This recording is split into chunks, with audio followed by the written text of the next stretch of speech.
Le livre d'Ésaïe, chapitre 32.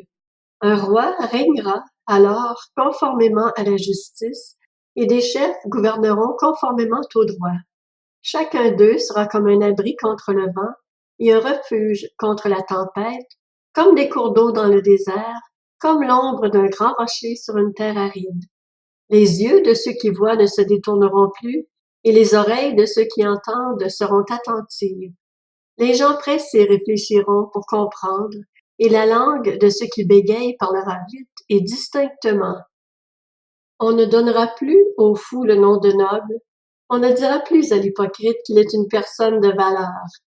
En effet, le fou parle avec folie, et son cœur s'applique au mal pour commettre des sacrilèges et dire des sottises contre l'Éternel.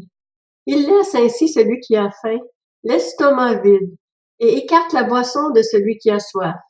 Les âmes de l'hypocrite sont perverses.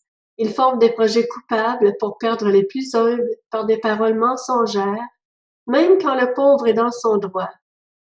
En revanche, celui qui est noble forme de nobles projets et persévère dans ses nobles intentions.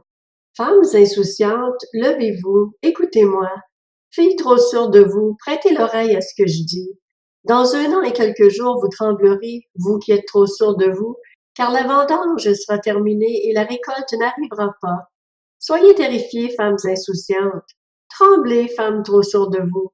Déshabillez-vous, dénudez-vous et mettez un sac autour de votre taille. On se lamente en se frappant la poitrine au souvenir de la beauté des champs et de la productivité des vignes. Sur la terre de mon peuple poussent des buissons épineux et des ronces.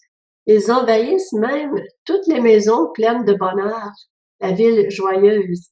Le palais est abandonné, le vacarme de la ville a disparu.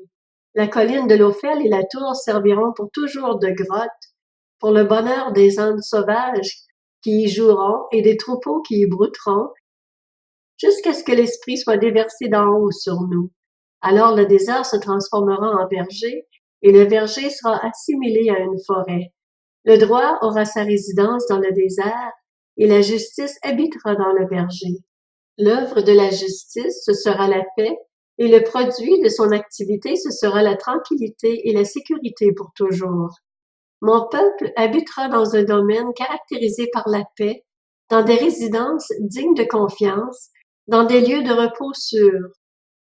La forêt s'affaissera sous la grêle, et la ville sera définitivement abaissée.